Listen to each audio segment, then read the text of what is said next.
ಹರೇ ಶ್ರೀನಿವಾಸ. ಭಾದ್ರಪದ ಶುದ್ಧ ಚೌತಿಯ ದಿನ ಆಚರಿಸುವಂತಹ ವರಸಿದ್ಧಿ ವಿನಾಯಕ ವ್ರತ ಕಥೆಯ ಶ್ರವಣ. ಪೂರ್ವಕಾಲದಲ್ಲಿ ಚಂದ್ರವಂಶದ ದೊರೆಗಳಲ್ಲಿ ಪ್ರಸಿದ್ಧನಾದ ಧರ್ಮರಾಯನು ರಾಜ್ಯಭಾರವನ್ನು ಮಾಡುತ್ತಿದ್ದನು. ಆತನಿಗೆ ಗ್ರಹಚಾರ ಕಾಲವು ಪ್ರಾಪ್ತವಾಗಿ ರಾಜ್ಯಾದಿ ಸಕಲ ಐಶ್ವರ್ಯಗಳನ್ನು ಜ್ಞಾತಿಯಾದ ದುರ್ಯೋಧನನು ಅಪಹರಿಸಲು ಧರ್ಮರಾಯನು ತಮ್ಮಂದಿರೊಡನೆಯೋ ಪತ್ನಿಯೊಡನೆಯೋ ಅನೇಕ ವೃಕ್ಷಗಳಿಂದಲೂ ವ್ಯಾಘ್ರ ಬಲ್ಲೂಕಾದಿ ದುಷ್ಟಮೃಗಗಳಿಂದಲೂ ತುಂಬಿದ ಮಹಾರಣ್ಯಕ್ಕೆ ಹೋದನು. ಅಲ್ಲಿ ಬ್ರಹ್ಮವೇತ್ತರಾದ ಮಹಾಋಷಿಗಳು ಅಲ್ಲಲ್ಲಿ ಕುಳಿತು ತಪಸ್ಸನ್ನು ಮಾಡುತ್ತಿದ್ದರು. ತಮ್ಮ ತಪಪ್ರಭಾವದಿಂದ ಅವರು ಸ್ವಯಂ ಪ್ರಕಾಶರಂತೆ ಹೊಳೆಯುತ್ತಿದ್ದರು. ಇವರಿಗೆ ಗಾಳಿ, ನೀರು, ತರಗೆಲೆಗಳೇ ಆಹಾರ. ಸದಾಕಾಲದಲ್ಲಿಯೂ ಅಗ್ನಿಹೋತ್ರಗಳನ್ನೇ ಆಚರಿಸತಕ್ಕವರು. ಅತಿಥಿಗಳನ್ನು ವಿಶೇಷವಾಗಿ ಸತ್ಕರಿಸುವ ಸ್ವಭಾವವುಳ್ಳವರು. ನಿರಾಧಾರದಿಂದ ಭೂಮಿಯಿಂದ ಮೇಲೆ ಕುಳಿತು ಕೈಗಳನ್ನು ಜೋಡಿಸಿಕೊಂಡು ತಪಸ್ಸನ್ನು ಮಾಡತಕ್ಕವರು.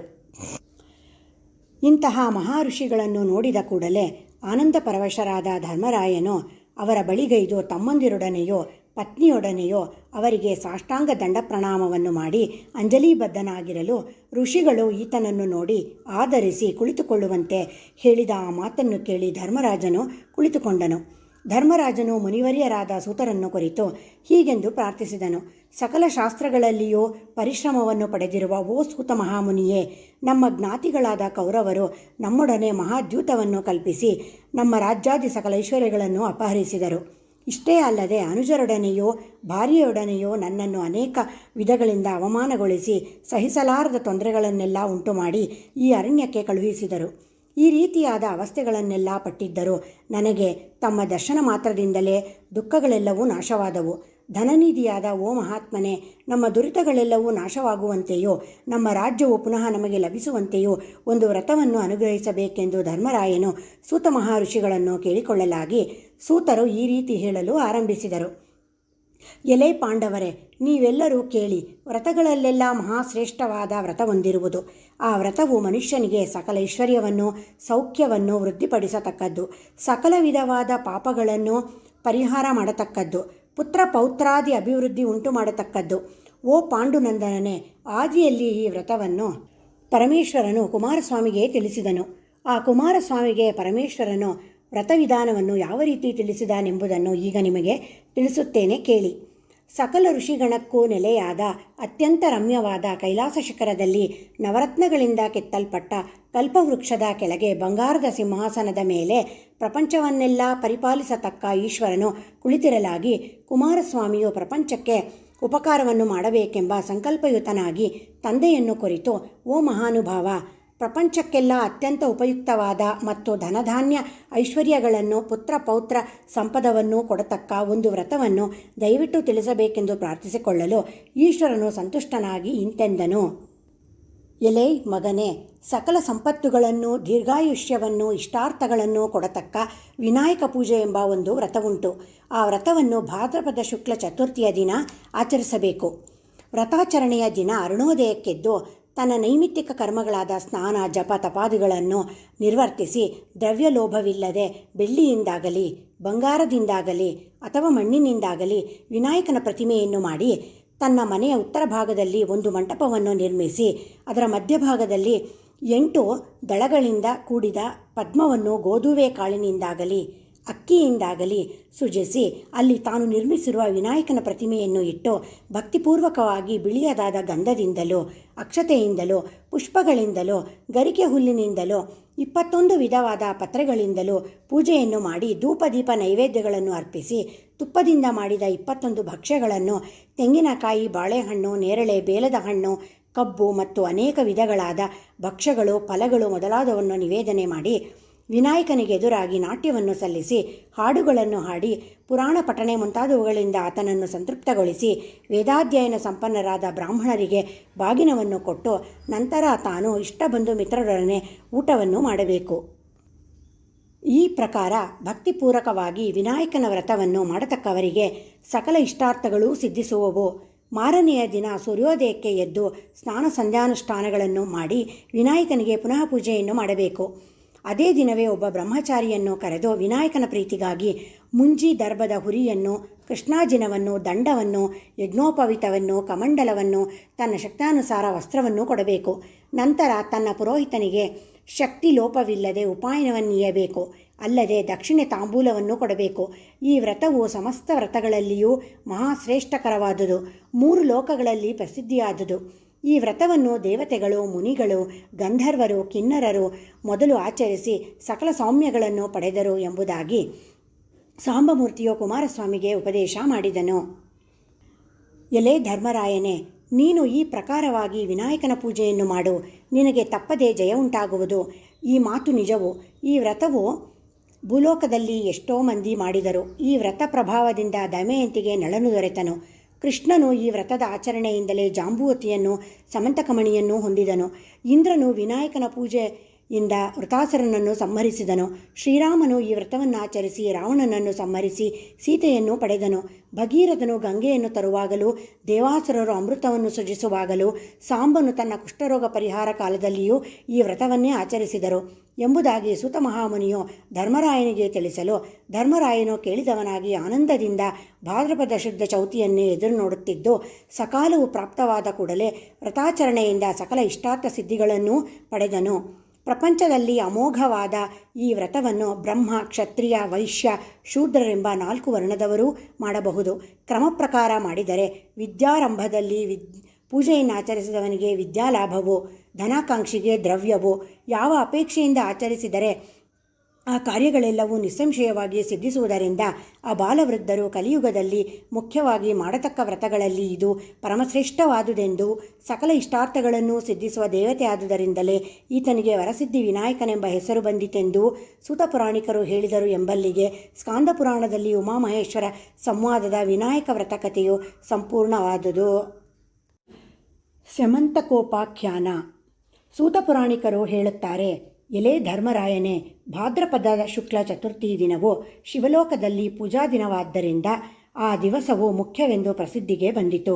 ಆ ದಿವಸ ಸ್ನಾನವನ್ನು ಮಾಡಿ ಉಪವಾಸದಿಂದ ವಿನಾಯಕನನ್ನು ಪೂಜಿಸಿದ್ದೇ ಆದರೆ ಅಂತಹ ಮನುಷ್ಯನು 100 ಭಾಗಕ್ಕಿಂತಲೂ ಅಧಿಕ ಫಲವನ್ನು ಪಡೆಯುತ್ತಾನೆ. ಆ ದಿನದಲ್ಲಿ ಚಂದ್ರದರ್ಶನ ಮಾಡಿದ್ದೇ ಆದರೆ ದೋಷವು ಅಂದರೆ ಅಪನಿಂದೆಗೊಳಗಾಗುತ್ತಾನೆ.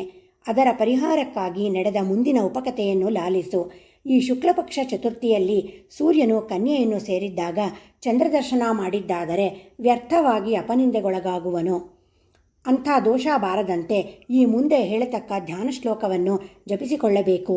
ಇದು ವಿಷ್ಣುದೇವರಿಂದಲೂ ಜಪಿಸಲ್ಪಟ್ಟಿತಂತೆ. ಸಿಂಹ ಪ್ರಸೇನ ಮಮ ವದೀತ್, ಸಿಂಹೋ ಜಾಂಬುವತ ಹತಃ, ಸುಕುಮಾರಕ ಮರೋದಿಹಿ ತವ ಹ್ಯೇಷ ಸಮಂತಕಃ. ಈ ಮಂತ್ರದ ಪುರಶ್ಚರಣೆಯನ್ನು ಮಾಡಬೇಕು ಎಂದು ಮುಂದೆ ನಂದಿಕೇಶ್ವರನು ಹೇಳುತ್ತಾನೆ. ಸನತ್ಕುಮಾರನೇ ಕೇಳು, ಗಣಪತಿ ಸಂಬಂಧವಾಗಿರತಕ್ಕಂಥ ವ್ರತದ ಮಹತ್ವವನ್ನು ಹೇಳುವೆನು. ಭಾದ್ರಪದದ ಶುಕ್ಲ ಚತುರ್ಥಿ ದಿನದಲ್ಲಿ ಪ್ರಯತ್ನ ಪುರಸ್ಸರವಾಗಿ ಗಣಪತಿಯನ್ನು ಪೂಜಿಸಬೇಕು. ಎಲೆ ಸನತ್ಕುಮಾರ ಋಷಿಯೇ, ಭೂಮಿಯ ಮೇಲೆ ಶುಭವನ್ನು ಇಚ್ಛಿಸುವಂಥ ಜನರು ಸ್ತ್ರೀಯರಾಗಲಿ ಪುರುಷರಾಗಲಿ ಈ ವ್ರತವನ್ನು ವಿಧಿ ಪುರಸ್ಸರದಿಂದ ಮಾಡಿದರೆ ಸಂಕಟಗಳಿಂದ ಜಾಗ್ರತೆಯಾಗಿ ಬಿಡಲ್ಪಡುವರು. ಈ ವ್ರತವು ಅಪವಾದವನ್ನು ಪರಿಹರಿಸುವುದು ಮತ್ತು ಸಕಲ ವಿಘ್ನಗಳನ್ನು ಪರಿಹರಿಸುವುದು. ಅರಣ್ಯದಲ್ಲಾಗಲಿ, ಕಷ್ಟ ಬಂದ ವೇಳೆಯಲ್ಲಾಗಲಿ, ಯುದ್ಧದಲ್ಲಾಗಲಿ, ರಾಜಕುಲದಲ್ಲಾಗಲಿ ಸಕಲ ಕಾರ್ಯಗಳನ್ನು ನೆರವೇರಿಸುವುದರಲ್ಲಿ ಇದು ಉತ್ತಮವಾದ ವ್ರತವು. ಗಣಪತಿಗೆ ಇಷ್ಟವಾದಂಥದ್ದು, 3 ಲೋಕಗಳಲ್ಲಿಯೂ ಪ್ರಸಿದ್ಧಿಯಾದದ್ದು. ಎಲೆ ಬ್ರಹ್ಮ ಋಷಿಯೇ, ಸಂಕಟ ನಿವಾರಣೆಗೆ ಮಾಡತಕ್ಕ ವ್ರತವು ಇದಕ್ಕಿಂತ ಮತ್ತೊಂದಿಲ್ಲ ಎಂದನು. ತರುವಾಯ ಸನತ್ಕುಮಾರನು ಕೇಳುತ್ತಾನೆ, ಈ ವ್ರತವು ಪೂರ್ವದಲ್ಲಿ ಯಾರಿಂದ ಆಚರಿಸಲ್ಪಟ್ಟಿತು? ಈ ಮನುಷ್ಯ ಲೋಕಕ್ಕೆ ಹೇಗೆ ಬಂದಿತು? ಈ ಸರ್ವ ವರ್ತಮಾನವನ್ನು ವಿಸ್ತಾರವಾಗಿ ಹೇಳು ಎನ್ನಲು ನಂದಿಕೇಶ್ವರನು ಹೇಳುತ್ತಾನೆ. ಓ ಬ್ರಹ್ಮ ಋಷಿಯೇ, ಪ್ರತಾಪವಂತನಾದ ವಸುದೇವ ಪುತ್ರನು ತ್ರಿಲೋಕ ಸಂಚಾರಿಯಾದ ನಾರದ ಮಹರ್ಷಿಗಳಿಂದ ಆಜ್ಞಾಪಿಸಲ್ಪಟ್ಟು ತನಗೆ ವ್ಯರ್ಥವಾಗಿ ಬಂದ ಅಪವಾದ ನಿವೃತ್ತಿಗಾಗಿ ಈ ಗಣಪತಿ ವ್ರತವನ್ನು ಮಾಡಿದನು. ಸನತ್ಕುಮಾರನು ಕೇಳುತ್ತಾನೆ, ಷಡ್ಗುಣೈಶ್ವರ್ಯ ಸಂಪನ್ನನಾದ ಸೃಷ್ಟಿ ಸಂಹಾರಕನಾದ ಜಗದ್ವ್ಯಾಪಕನಾದ ಸ್ವಾಮಿಯು ಇಂಥ ಅಪನಿಂದೆಗೆ ಏಕೆ ಒಳಗಾದನು? ಈ ಆಶ್ಚರ್ಯಕರವಾದ ಉಪಾಖ್ಯಾನವನ್ನು ಹೇಳಬೇಕೆಂದು ಕೇಳಿಕೊಳ್ಳಲು ಸನತ್ಕುಮಾರನೇ ಕೇಳು. ಭೂಭಾರ ನಿವೃತ್ತಿ ಮಾಡುವುದಕ್ಕೋಸ್ಕರ ಬಲರಾಮನು ಶ್ರೀಕೃಷ್ಣನು ಜರಾಸಂಧನೆಂಬ ಅರಸನ ಭಯಕ್ಕಾಗಿ ಮಥುರಾಪಟ್ಟಣ ತ್ಯಜಿಸಿ ಸಮುದ್ರ ಮಧ್ಯದಲ್ಲಿ ದ್ವಾರಕಾನಗರವನ್ನು ವಾಸಸ್ಥಾನವಾಗಿರಿಸಬೇಕೆಂದು ಅಲ್ಲಿಗೆ ವಿಶ್ವಕರ್ಮನನ್ನು ಕರೆಸಿ ಕನಕಮಯವಾದ ಕವಾಟಗಳಿಂದ ಶೋಭಿಸುವ 16,000 ಸುಂದರಿಯರಿಂದೊಡಗೂಡುವಂತೆ ಮನೋಹರವಾದ ಪ್ರತ್ಯೇಕವಾದ ಅರಮನೆಗಳನ್ನು ಕಲ್ಪಿಸಿ ಅದರ ಮಧ್ಯದಲ್ಲಿ ತನಗಾಗಿ ಭವನವನ್ನು ಕಟ್ಟಿಸಿದನು. ಆ ಸ್ತ್ರೀಯರ ಕ್ರೀಡೆಗಾಗಿ ಪಾರಿಜಾತ ಕಲ್ಪವೃಕ್ಷಾದಿಗಳನ್ನು ಸಹ ವಿರಚಿಸಿದನು. ಯಾದವರ ಗೃಹಗಳಾದರೋ 11,000 ಕೋಟಿ ಇದ್ದವು. ಪಟ್ಟಣವೆಲ್ಲ ಅನೇಕ ಇತರ ಪ್ರಜೆಗಳಿಂದ ಭರಿತವಾಗಿತ್ತು. ಯಾರನ್ನು ನೋಡಿದರೂ ಯಾವುದೇ ವ್ಯಸನಕ್ಕೂ ಒಳಗಾಗದೆ ಸುಖಜೀವಿಗಳಾಗಿದ್ದರು. ಹೀಗಿರತಕ್ಕಂಥ ಪಟ್ಟಣದಲ್ಲಿ 3 ಲೋಕಗಳಲ್ಲಿಯೂ ಪ್ರಸಿದ್ಧನಾದಂಥ ಉಗ್ರಸೇನ ರಾಜನಿಗೆ ಪುತ್ರರಾಗಿ ಸತ್ರಾರ್ಜಿತು ಪ್ರಸೇನರು ಜನಿಸಿದರು. ಸತ್ರಾರ್ಜಿತನು ಸಮುದ್ರ ತೀರವನ್ನು ಸೇರಿ ಸೂರ್ಯನನ್ನು ಕುರಿತು ನಿರಶನ ವ್ರತ ಉಳ್ಳವನಾಗಿ ರೆಪ್ಪೆ ಹಾಕದೆ ಕಣ್ಣಿನಿಂದ ಸೂರ್ಯನನ್ನೇ ನೋಡುತ್ತಾ ತಪಸ್ಸನ್ನು ಮಾಡಲು ಸೂರ್ಯನು ಮೆಚ್ಚಿ ಈತನಿಗೆ ಪ್ರಸನ್ನನಾಗಲು ಸತ್ರಾರ್ಜಿತನು ಇಂತೆಂದು ಸ್ತುತಿಸುತ್ತಿದ್ದನು. ತೇಜೋರಾಶಿ ರೂಪನಾದವನೇ, ಸರ್ವತೋಮುಖನಾಗಿರುವವನೇ, ವಿಶ್ವವ್ಯಾಪಕನೇ, ನಿನಗೆ ನಮಸ್ಕಾರವು. ಹಸುರಾದರ ಕುದುರೆಯುಳ್ಳವನೇ, ನವಗ್ರಹಗಳಿಗೆ ರಾಜನಾದವನೇ, ಚಂದ್ರಪ್ರಕಾಶವುಳ್ಳವನೇ, ಗಾಯತ್ರಿ ಸ್ವರೂಪನೇ, ಸರ್ವಕ್ಕೂ ದೇವನಾದವನೇ, ನಿನಗೆ ನಮಸ್ಕಾರವು. ಎಲೈ ದಿವಾಕರನೇ, ನನ್ನನ್ನು ಶುಭದೃಷ್ಟಿಯಿಂದ ಚೆನ್ನಾಗಿ ನೋಡು. ಈ ಮೇರೆಗೆ ಸ್ತುತಿಸಲ್ಪಟ್ಟ ಸತ್ರಾರ್ಜಿತನನ್ನು ಕುರಿತು ಸೂರ್ಯನು, ಎಲೆ ಸತ್ರಾರ್ಜಿತನೇ, ನಿನ್ನ ನಿಶ್ಚಲವಾದ ತಪಸ್ಸಿಗೆ ಮೆಚ್ಚಿದನು. ವರವನ್ನು ಬೇಡೆನ್ನಲು ಸತ್ರಾರ್ಜಿತನು, ಸೂರ್ಯನೇ, ನೀನು ಸಂತುಷ್ಟನಾದರೆ ನಿನ್ನಲ್ಲಿರುವ ಸಮಂತಕಮಣಿಯನ್ನು ಕೊಡು ಎನ್ನಲು ಸುಪ್ರೀತನಾದ ಸೂರ್ಯನು ಆ ರತ್ನವನ್ನು ತನ್ನ ಕಂಠದಿಂದ ತೆಗೆದು ಸತ್ರಾರ್ಜಿತನಿಗೆ ಕೊಟ್ಟು ಅದರ ಪ್ರಭಾವ ಹೇಳುತ್ತಾನೆ. ಇದು ದಿನ 1ಕ್ಕೆ 8 ಭಾರ ಚಿನ್ನವನ್ನು ಕೊಡುತ್ತದೆ. ಉತ್ತಮವಾದ ಈ ರತ್ನವನ್ನು ಆಚಾರವಂತನಾಗಿ ನೀನು ಯಾವಾಗಲೂ ಧರಿಸತಕ್ಕದ್ದು. ಈ ರತ್ನವು ಅಶುಚಿವಂತರನ್ನು ಕೂಡಲೇ ನಾಶ ಮಾಡುತ್ತದೆ ಎಂದು ಹೇಳಿ ತೇಜೋರಾಶಿಯಾದ ಸೂರ್ಯನು ಅಂತರ್ಧಾನನಾದನು. ಸತ್ರಾರ್ಜಿತನು ಸೂರ್ಯನಿಂದ ಕೊಡಲ್ಪಟ್ಟ ಕಂಠಮಾಲೆಯಿಂದ ಪ್ರಕಾಶಿತನಾಗಿ ಶ್ರೀಕೃಷ್ಣನು ವಾಸಿಸುತ್ತಿದ್ದಂಥ ದ್ವಾರಕಾಪುರವನ್ನು ಉತ್ಸಾಹದಿಂದ ಪ್ರವೇಶಿಸಿದನು. ಆತನಿಂದ ಬರತಕ್ಕ ಈ ಮಹಾಪ್ರಭೆಯನ್ನು ನೋಡು. ಜನರು ಈತನೇ ಸೂರ್ಯನು, ನೋಡತಕ್ಕವರ ನೇತ್ರಗಳನ್ನು ತನ್ನ ಬೆಳಕಿನಿಂದ ಮುಚ್ಚುತ್ತಾ ಶ್ರೀಕೃಷ್ಣನನ್ನು ನೋಡುವುದಕ್ಕೋಸ್ಕರ ಬಂದಂತೆ ಇದೆ, ಏನೇನೂ ಸಂಶಯವಿಲ್ಲ ಎಂದೆನ್ನುತ್ತಿರುವಷ್ಟರೊಳಗೆ ಸತ್ರಾರ್ಜಿತನು ಸಮೀಪಕ್ಕೆ ಬರುತ್ತಲೇ, ಈತನು ಸೂರ್ಯನಲ್ಲ, ಸೂರ್ಯನಿಂದ ಅನುಗ್ರಹಿತವಾದ ಪದಕವನ್ನು ಧರಿಸಿರುವ ಸತ್ರಾರ್ಜಿತನು ಎಂದರು. ಎಲ್ಲರೂ ಆ ರತ್ನದ ಮೇಲೆ ಆಸೆಪಟ್ಟರು. ಶ್ರೇಷ್ಠವಾದ ಸಮಂತಕವು ಎಲ್ಲರಿಗೂ ಲಭ್ಯವೇ? ಎಂದಿಗೂ ಇಲ್ಲ. ಸತ್ರಾರ್ಜಿತನು, ಈ ಪದಕವು ನನ್ನ ಕಂಠದಲ್ಲಿದ್ದರೆ ಕೃಷ್ಣನು ಕೇಳುವನು ಎಂಬ ಭಯದಿಂದ ತನ್ನ ತಮ್ಮನಾದ ಪ್ರಸೇನನಿಗೆ ಆಚಾರವಂತನಾಗಿ ನೀನು ಇದನ್ನು ಧರಿಸಿಕೊಂಡಿರೆಂದು ಹೇಳಿ ಸಮಂತಕಮಣಿಯನ್ನು ಕೊಟ್ಟನು. ಒಂದು ದಿನ ಪ್ರಸೇನನು ಈ ಮಣಿಯನ್ನು ಧರಿಸಿಕೊಂಡು ಮೃಗವಿಹಾರಕ್ಕಾಗಿ ಶ್ರೀಕೃಷ್ಣನೊಡನೆ ಸೇರಿ ಹೊರಟನು. ಅಶ್ವವನ್ನೇರಿದ ಕಾರಣದಿಂದ ಪ್ರಸೇನನು ಅಶುಚಿಯಾದನು. ಶ್ರೀಕೃಷ್ಣನ ಪರಿವಾರದಿಂದ ಬೇರೆಯಾದ ಪ್ರಸೇನನು ಒಬ್ಬನೇ ಅಶ್ವಾರೂಢನಾಗಿ ಹೋಗುತ್ತಿರಲು ಒಂದು ಸಿಂಹವು ಪ್ರಸೇನನನ್ನು ಸಂಹಾರ ಮಾಡಿ ಆತನ ಕಂಠಪ್ರದೇಶದಲ್ಲಿ ಶೋಭಿಸುತ್ತಿದ್ದ ಸಮಂತಕಮಣಿಯನ್ನು ತೆಗೆದುಕೊಂಡಿತು. ನಂತರ ಜಾಂಬುವಂತನೆಂಬ ಕರಡಿಯು ಆ ಸಿಂಹವನ್ನು ಕೊಂದು ಆ ಮಣಿಯನ್ನು ತೆಗೆದುಕೊಂಡು ತನ್ನ ಗುಹೆಗೆ ಹೋಗಿ ತನ್ನ ಮಗಳಾದ ಜಾಂಬುವತಿಯ ಕೈಗೆ ಕೊಡಲು ಆಕೆಯು ಅದನ್ನು ಮಗುವಿನ ತೊಟ್ಟಲಿನ ಮೇಲೆ ಅಲಂಕಾರಾರ್ಥವಾಗಿ ಕಟ್ಟಿದಳು. ಇತ್ತ ಅರಣ್ಯದಲ್ಲಿ ಪ್ರಸೇನನು ಹಿಂತಿರುಗಿ ಬಾರದಿದ್ದರಿಂದ ಶ್ರೀಕೃಷ್ಣನು ವ್ಯಾಕುಲನಾಗಿ ತನ್ನ ಸೈನ್ಯ ಸಹಿತ ನಗರವನ್ನು ಸೇರಿದನು. 1-2 ದಿನಗಳ ತರುವಾಯ ಪ್ರಸೇನನು ಬಾರದೇ ಇದ್ದುದರಿಂದ ಶ್ರೀಕೃಷ್ಣನೇ ಆ ಸಮಂತಕ ರತ್ನದ ಆಸೆಯಿಂದ ಪ್ರಸೇನನನ್ನು ಕೊಂದಿರಬೇಕು. ಮಣಿಯ ಆಸೆಯಿಂದ ಈ ಪಾಪಿಯು ಬಂಧುವನ್ನು ಸಹ ಕೊಂದನಲ್ಲ ಎಂದು ದ್ವಾರಕಾನಗರದಲ್ಲಿರುವ ಸರ್ವರೂ ಆ ಮಾತನ್ನು ಆಡುತ್ತಾ ಬರಲು ಅದನ್ನು ಸಹಿಸಲಾರದೆ ವ್ಯರ್ಥವಾಗಿ ತನ್ನ ಮೇಲೆ ಹೊರಸಿದ ಅಪವಾದಕ್ಕಾಗಿ ನೊಂದುಕೊಂಡು ಶ್ರೀಕೃಷ್ಣನು ಸತ್ರಾರ್ಜಿತನನ್ನು ಮತ್ತು ಕೆಲವು ಆಪ್ತರನ್ನು ಕರೆದುಕೊಂಡು ಪ್ರಸೇನನನ್ನು ಹುಡುಕುವುದಕ್ಕೆ ದ್ವಾರಕೆಯನ್ನು ಬಿಟ್ಟು ಅರಣ್ಯಕ್ಕೆ ಹೊರಟನು. ಅರಣ್ಯದಲ್ಲಿ ಸಿಂಹದಿಂದ ಹತನಾಗಿ ಬಿದ್ದಿದ್ದ ಪ್ರಸೇನನನ್ನು ಆತನ ಅಶ್ವವನ್ನು ನೋಡಿದನು. ಆಮೇಲೆ ಮುಂದೆ ಹೋಗಲು ಸಿಂಹದ ಹೆಜ್ಜೆಗಳು ಕಾಣಿಸಿದವು. ಆ ಸಿಂಹದ ಹೆಜ್ಜೆಯ ಗುರುತನ್ನೇ ಹಿಡಿದು ಮುಂದೆ ಹೋಗಿ ಸಿಂಹವನ್ನು ಕೊಂದ ಒಂದು ಕರಡಿಯ ಹೆಜ್ಜೆ ಕಾಣಿಸಲು ಆ ಗುರುತಿನಿಂದ ಅರಣ್ಯದಲ್ಲಿ ಒಂದು ಗುಹೆಯನ್ನು ಕಂಡನು.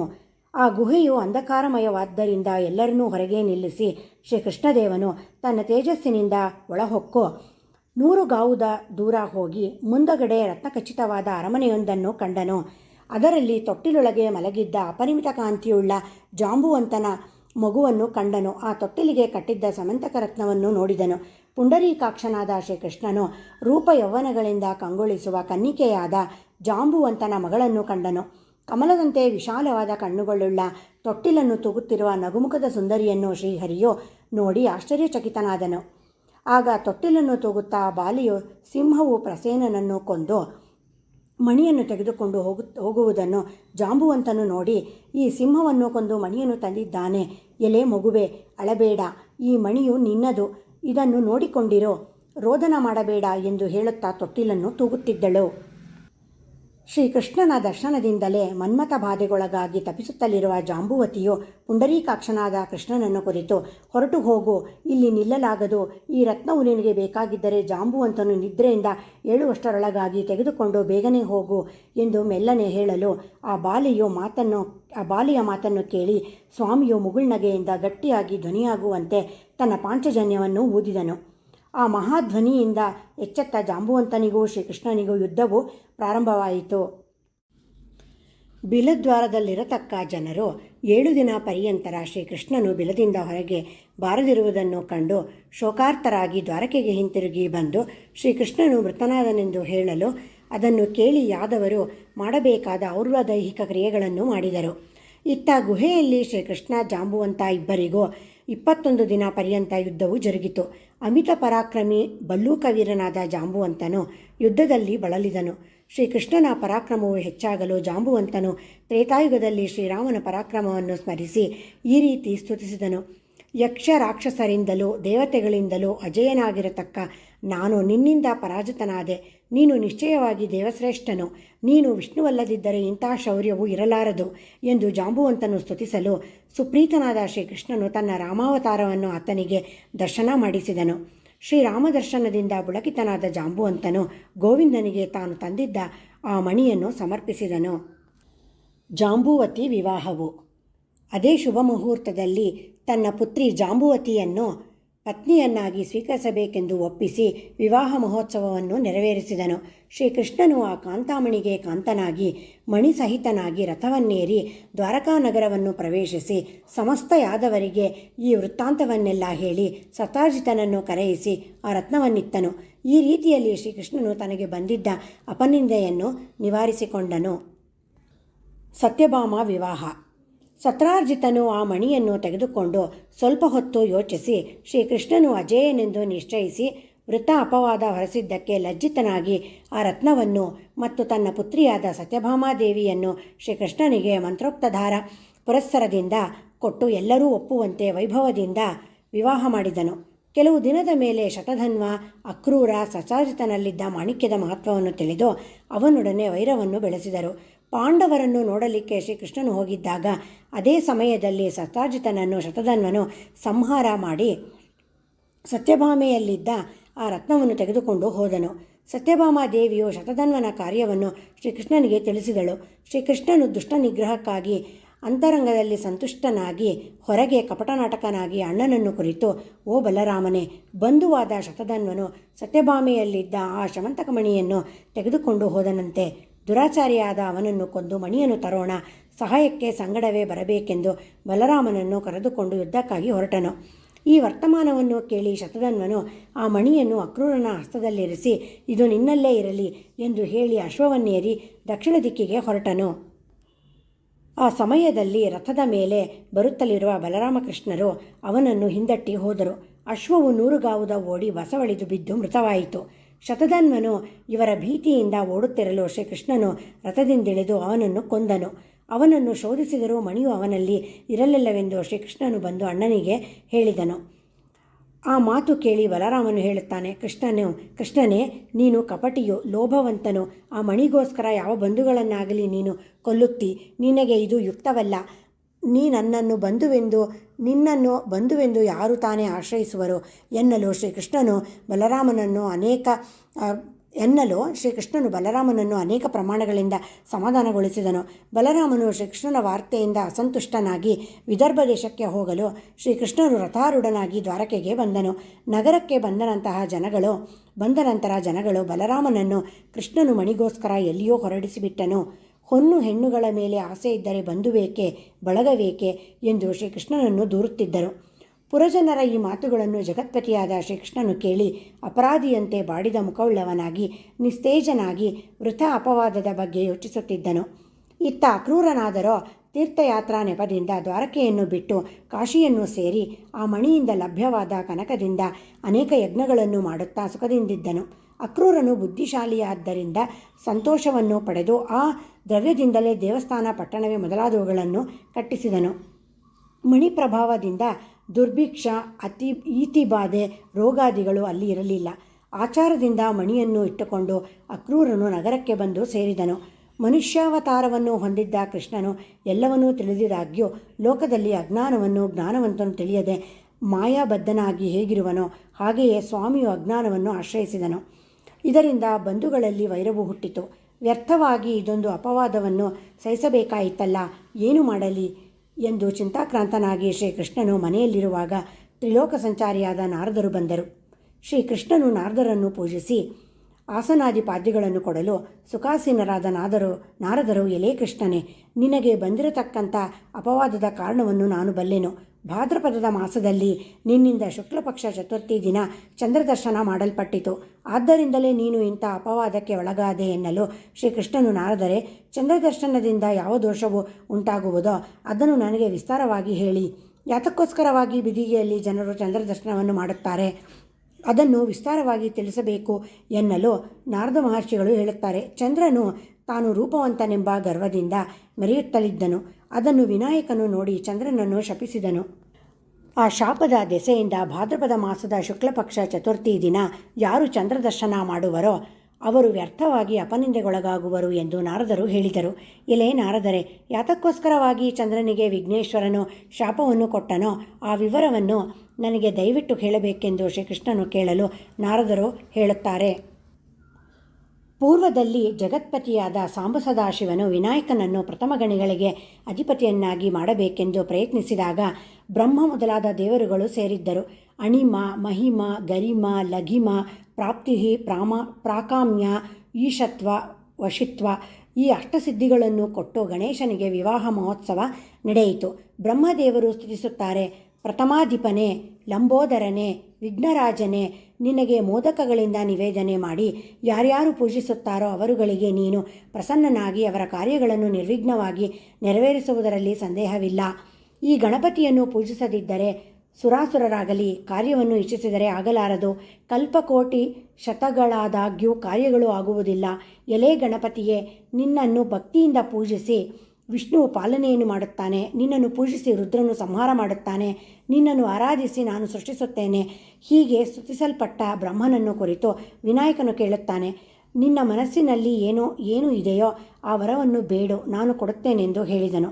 ಓ ಪ್ರಭುವೆ, ನಾನು ಮಾಡತಕ್ಕಂಥ ಸೃಷ್ಟಿಕರ್ಮವು ನಿರ್ವಿಘ್ನದಿಂದ ನಡೆದುಕೊಂಡು ಬರುವಂತೆ ಅನುಗ್ರಹಿಸಬೇಕು ಎಂದು ಬ್ರಹ್ಮನು ವರವನ್ನು ಬೇಡಲು ಹಾಗೆಯೇ ಆಗಲೆಂದು ವಿನಾಯಕನು ತನ್ನ ಸೊಂಡಲಿನಿಂದ ಕಡುಬನ್ನು ಸ್ವೀಕರಿಸಿದನು.